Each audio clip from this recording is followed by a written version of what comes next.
Monday!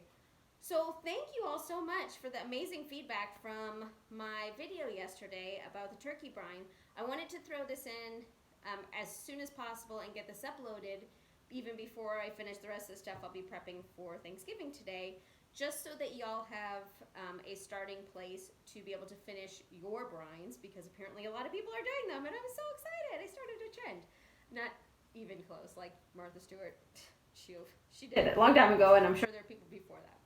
So let me just, number one, say one thing. I apologize for the weird, I don't know why suddenly my phone flips out and I'm sound like I'm in a cave and it's super loud and then it gets really quiet. So I try to compensate with the volume when I actually go to edit this, but I just need a new phone. Let's be real.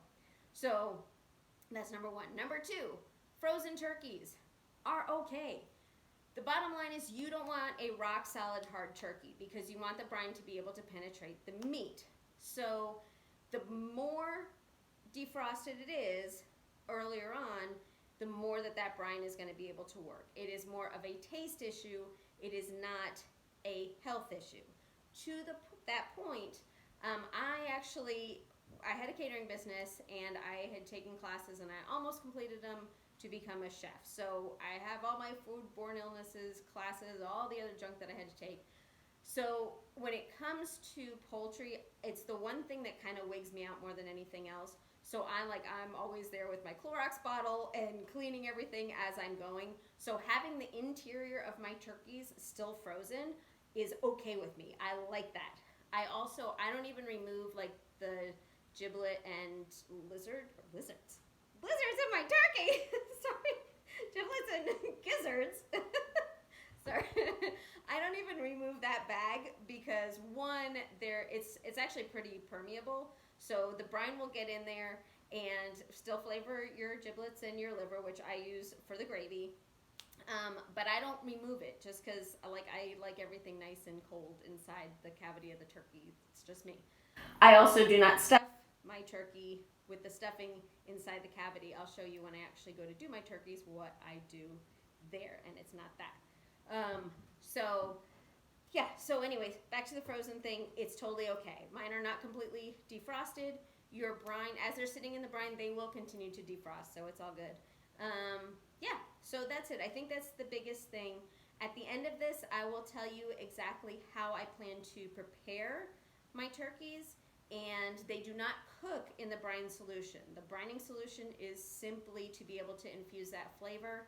When the brining is done, you will throw it away and you just tie it up in that bag and out she goes. So that's it. With that, let's get her started. So here are my turkeys. There is my 15.5 pound turkey, as well as a 7-pound turkey breast. So do not rinse these guys. Somehow that became a thing, but rinsing any kind of poultry only sends salmonella everywhere. It's not worth it. Just leave it. And then over here, I have my husband's hunting cooler, which has been fitted with 2 ice packs. If you get those, I think those came from Martha Stewart or HelloFresh or something. So I just saved some of those, but you can do ice packs, you can do regular ice, whatever you want. The bottom line is you want this all to stay cool. And then I have double bagged a garbage bag here. You can use a brining bag, but why buy something extra that you don't need? Just double bag a garbage bag. All right, so in this bag is my turkey and the turkey breast. The brine that we made yesterday, and I'm going to dump it over the turkeys, but I'm not going to show you because I need 2 hands to do it. See, all the brine is there, but if you look close, you see it's not even close to it. So here's the thing. This is an absolute concentrate. That is too much for your turkeys. So what you're going to do is add about 2 more quarts of water to the turkey. I have a bowl that I've been using, so I'm just going to use my brine bowl and then add twice of this and dump it in. All right, you guys, there she is. So what I did was I added basically whatever you're putting your brine in, you just want to double it. You want 1 quart or whatever of your brine, which is actually it's probably a little more than a quart. And then whatever your amount is, just double it with water. So that way you'll completely cover your turkeys. And again, I have 2 turkeys in this bag. As long as you can put them all in one bag and easily into the cooler, you're good. So I've got my ice down here. I'm gonna add a couple more ice packs and cover it. You just wanna make sure that this stays cold because we are talking about poultry. And that's the other reason that I don't really have a problem with the interior not being completely defrosted, because at least I know it's cold on the inside. So ice packs on the bottom, ice over the top. I'm gonna check it the next couple days just to make sure that it stays nice and cold. If I need to, I'll just add some ice cubes. So I'll let you guys know just in case you wanna do this before I actually get done with it.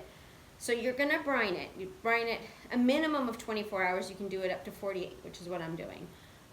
It's fine, either way is great. Basically, you just want that flavor infused into your turkey. Once you're done brining it, and you're gonna see this, but I'm just gonna tell you now, you are going to rinse the brine off before you bake it. That is super important, otherwise it ain't good. So once it's rinsed, you're gonna pat it dry with paper towels because that will help the skin to get nice and crispy. And then, like I said, I'm gonna take that, and as opposed to roasting it like I normally would, I'm actually gonna roast it breast side down. So I'm gonna turn it upside down, and that way all of the juices are running into the breast, which is the part that always gets the most dried out anyway if you don't do it right. But I promise you, with this brine, it's not an issue. It's just gonna be double extra awesome amazing. So I'm gonna roast it breast side down, cover it in aluminum foil, put it in the oven, 200 degrees whenever I get home that night. So we don't even have reservations till 7 o'clock, so who knows? There's a band, like, it's gonna be fun. I'm super excited. I can't wait. It's gonna be like parents' night out Wednesday night. But, so whenever we get home, I'm actually gonna have them probably out of the brine, patted dry, on the roasting racks with the aluminum, and then I'll just put them in the oven, 200 degrees when we get home. Whenever I get up on Thursday morning, I will take them out of the oven and set them aside while I'm getting breakfast ready, getting the day started, doing whatever I have to do, and about an hour later, I'll start carving them and then layering them into the crock pot, like I said. So there you go. That is what you need to do with your turkey and your brine. If you have any other questions, just go ahead, feel free to comment, and I will be happy to answer them.